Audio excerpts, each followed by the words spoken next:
Welcome to our deep dive. Today we're going to be taking a look at China, Russia, and the U.S. Yeah. You know, it's a fascinating situation going on right now. You've given us a whole stack of articles. Everything from timelines of relations between these three countries, Right. to, is it a warming alliance? We even have stuff from the South China Morning Post about Xi and Putin pledging long-term ties. So It's a very interesting triangle that's forming. yeah, and it's all happening while the U.S. is trying to improve relations with Russia. Yeah. At the same time that China and Russia are becoming, close. Becoming BFFs, yeah. Exactly. And the timing of it all is very critical. Yeah. What we're seeing is a power shift happening globally. So let's start with this phrase that we hear so much, this no limits partnership. Right. What does that even mean between China and Russia in practice? I mean, Well, this partnership that we're talking about, mhm, this isn't something that just started recently. Right. That has roots going back decades, but it really solidified right before the invasion of Ukraine. okay. And you can think of it as a strategic alliance where they're both pledging to kind of support each other on the world stage, Mhm. no matter what the issue is. So you see them cooperating on everything from economic deals to joint military exercises. So it's more than just words on paper. Oh, absolutely. It has real consequences in the real world. Right. And we can just look at the Ukraine war as a perfect example. Right. China has been a life slave for Russia during this whole conflict. They've been buying up Russian oil and gas, Yeah. even supplying them with what are called dual-use technologies. Dual-use technologies. What is that? So these are technologies that can be used for both civilian and military purposes. Oh. So you can see why this is raising eyebrows. Yeah, a little bit shady. Yeah, it's led NATO to accuse China of, bolstering Russia's defense industry, which China denies. Right. But officially, they're claiming to be neutral in the conflict. But their actions are speaking louder than words. Exactly. Their actions tell a completely different story. So it's like they're trying to play both sides. Yeah, they're trying to have their cake and eat it, too. On the one hand, they're supporting Russia, but they also don't want to completely alienate the West. Right. They don't want to make the U.S. mad. Exactly. It's a tightrope talk. It is, and it gets even more complicated because at the same time, they're trying to present themselves as peacemakers in the conflict, Okay. which, a lot of critics are saying is just a PR move that doesn't have any real substance. So very strategic. Very strategic. China's trying to secure its own interests in all of this while navigating this very complicated situation. Well, and now bring the U.S. into the picture. Right. And things get even more interesting. Exactly. What do you do when you have President Trump trying to improve relations with Putin? Yeah, his actions have definitely, stirred up some controversy, especially among our allies in Europe. Right. He had this phone call with Putin where he seemed to actually side with him over Ukraine. Yeah, and he even blamed Ukraine for the invasion. Yeah, and then he excluded Kyiv from those initial peace talks. Right. So you can see why a lot of people are concerned. It's a bold move. It is, and it raises a big question. What's that? Could this outreach to Russia by Trump actually drive a wedge between China and Russia? So like a reverse Nixon scenario Exactly. for people who aren't familiar with that. Yeah. Can you explain that? Sure. So this is referencing what President Nixon did back in the 1970s, where he exploited the tension that existed between China and the Soviet Union to improve relations with China. Right. And it was a big turning point in the Cold War. Mm-hmm. So is that possible today?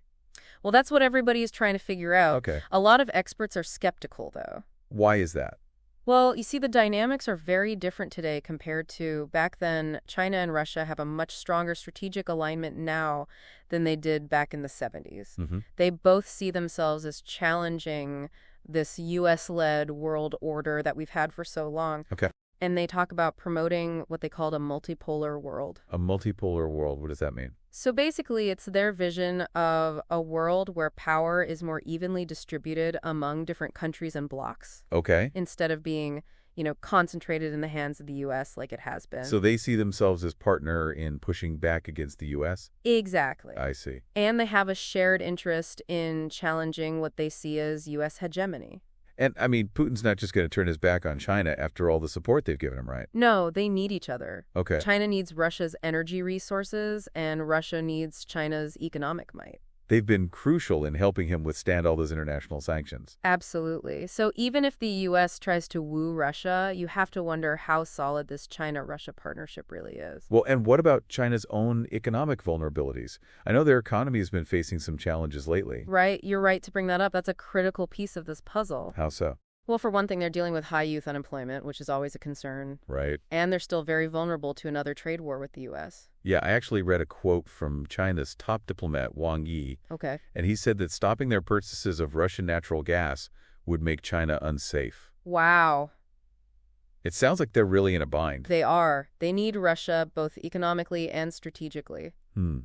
So these economic vulnerabilities could really impact the future of their partnership. Yeah, it's a key factor to keep an eye on. So if they're in this bind, do you think these vulnerabilities could actually push them to distance themselves from Russia, to protect their own interests? Well, that's the million-dollar question, isn't it? I mean, it's certainly a possibility, but disentangling themselves from Russia wouldn't be easy at this point. Right. They've invested a lot in this partnership, and there's no guarantee that, suddenly becoming best friends with the West is going to solve all their economic problems. Right. It's a gamble. It would be a risky gamble for sure. And remember, China's leadership, they take a very long-term view of things, so they're not likely to make any rash decisions based on, just short-term economic ups and downs. They're playing the long game. Exactly. They're strategic about it. Well, and how do you think other countries are viewing this whole situation? Well, it's definitely creating a lot of anxiety, Yeah. especially among countries that rely on the U.S. for security guarantees. You're talking about our allies in Europe. Yeah, especially them. They're particularly worried about the possibility of a reduced U.S. military presence in Europe. If the U.S. shifts its focus to countering China in the Pacific. So it's like Trump's outreach to Russia could actually weaken our position globally. That's the concern. It's a delicate balancing act. Yeah. And some argue that he's prioritizing his relationship with Putin over the interests of key allies. It's fascinating to me how all of this is so connected. We've got the war in Ukraine. We've got this growing China-Russia partnership. We've got the U.S. trying to navigate both of those things. Right. And then all the ripple effect it's having on other countries. It's hard to even predict how this is all going to play out. It absolutely is. It's like this giant geopolitical puzzle. It is. And it reminds us that, in geopolitics, everything is interconnected. Right. Actions have consequences.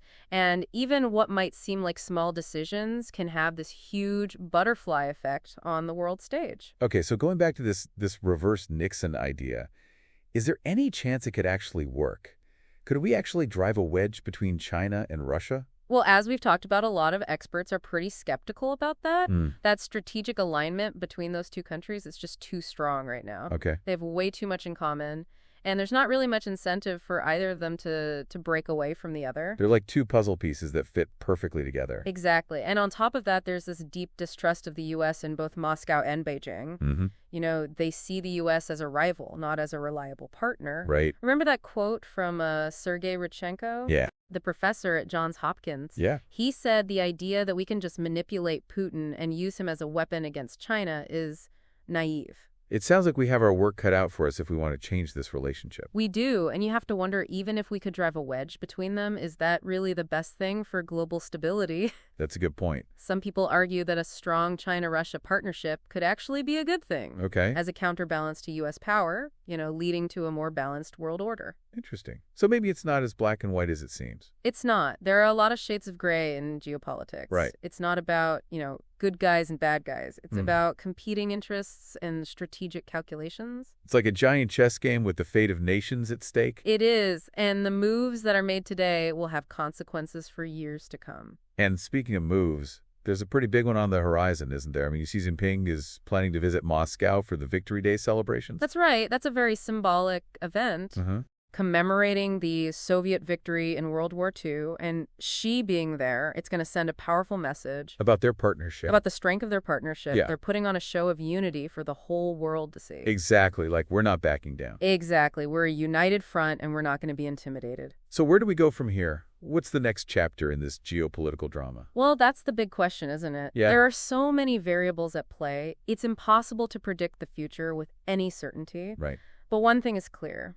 This relationship between China, Russia, and the U.S., it's going to continue to be the defining geopolitical challenge of our time. It's definitely a lot to think about, and I'm sure our listener has a lot of questions about how this all might affect their own country. Absolutely. This isn't just some, abstract geopolitical game. Right. This has real-world implications for everyone. Okay, so let's bring it back to our listener. What are the key takeaways here? What should they be paying attention to? Well, first and foremost, I think they need to understand that the world is changing. The old rules don't apply anymore, And this U.S.-led global order that we've been used to, it's being challenged. Right. We're entering the period of much greater uncertainty and volatility. Okay. And that's something that everyone needs to be prepared for. So it's a time for caution. It is, but it's also a time for opportunity. Okay. As the global landscape shifts, new possibilities are going to emerge. Mm-hmm. The key is to stay informed, Right. be adaptable, and think strategically about how these changes might affect your own country and even your own life. That's great advice. And I think it's a perfect segue into the final part of our deep dive, Absolutely. where we're going to explore some potential scenarios for the future and discuss what this rise of the China-Russia partnership could mean for the global balance of power. Exactly. We'll delve into all of that. Can't wait. Join us then as we continue to unpack this fascinating geopolitical puzzle. Okay, so we're back for the final part of our deep dive. We've been talking about this whole, this relationship between China, Russia, and the U.S. and how it's changing. And we've gone over, everything from this no-limits partnership to this reverse Nixon idea. But now I want to look ahead. What could the future hold for this whole, geopolitical triangle? And what does it mean for the rest of us? Right. Well, predicting the future is always tough. But if we just, go by what we've seen so far, it seems pretty likely that this China-Russia partnership, it's just going to keep getting stronger. Okay. They just have too much to gain from each other economically and strategically. But we also talked about China's economy and how it's, it's a little shaky right now. Could that, cause some problems in the relationship? Yeah, it's possible if China's economy really starts to tank. They might have to rethink how close they are to Russia, especially if it means, making the West even angrier and risking another trade war with the U.S. Right. So it's not like a done deal, this partnership. No, not necessarily. There are a lot of unknowns. A lot will depend on how China handles its own problems, how the war in Ukraine plays out, and how the U.S. reacts to all of this. Okay, so let's imagine for a second. Let's say China's economy really does go downhill. What options do they have? Well, one option would be to try to distance themselves from Russia, hoping that, that would appease the West and give their economy a boost. But that's a risky move. Okay. It could really upset Russia and leave China, kind of out in the cold, more vulnerable to U.S. pressure. What else could they do? Well, they could just go all in on this partnership with Russia, forge even closer economic and military ties, which would basically be them saying to the U.S., we're not backing down. It could even lead to like a formal alliance between the two. A formal alliance. Wow. That would definitely shake things up. Oh, yeah. It would be a huge shift in the global balance of power. What would that mean for the U.S. then? I mean, they've been the top dog for decades. How would they react to something like that? It's hard to say for sure, but I think it would probably lead to a much more aggressive approach from the U.S. They might increase military spending, strengthen alliances with countries like Japan and Australia, try to limit China's influence in the Pacific. Sounds like we could be headed for another Cold War, this time with China and Russia on one side and the U.S. and its allies on the other? Yeah, that's one possibility, but it's not the only one. Okay. It's also possible that the U.S., maybe they try to find a way to deal with this rise of China and Russia and accept that we're moving towards a multipolar world where they have to share power. Okay, that sounds more peaceful. But is that realistic? It could be, but it would require a big change in thinking from the U.S. They'd have to admit that they can't call all the shots anymore and find ways to cooperate with China and Russia on things that we all care about, like climate change and global security. So much to think about. It seems like there are just so many different ways this could go. What does it all mean for our listener, though? How could all of this actually affect their life? Well, that's really the question, isn't it? And it's one that each person has to answer for themselves. But there are a few things to keep in mind. Okay. First, we're probably going to see a much more unstable and unpredictable world. More competition between the big powers could lead to, economic problems, political tensions, even military conflict. So yeah, caution is key. Yeah, but it's also a time for opportunity. This rise of China and Russia, it's creating new markets, new partnerships, new chances for innovation. So caution and being able to adapt. Exactly. And it's also a time to really think about what role your own country wants to play in all of this. Do you want to side with the U.S., with China, or go your own way? These are questions that countries all over the world are struggling with right now. Yeah, it's a lot to process. I think this deep dive has really given our listener a lot to consider. I hope so. The big takeaway here is that things are changing in a big way, and it's up to all of us to stay informed, be part of the conversation, and make our voices heard. We all have a role to play in shaping the future. That's a great message to end on. Thank you for joining us for this deep dive. We hope you found it insightful and something to really think about. My pleasure. And to our listener, keep exploring, keep asking questions, and keep learning. The world is full of fascinating things, and there's always more to discover. Until next time, stay curious.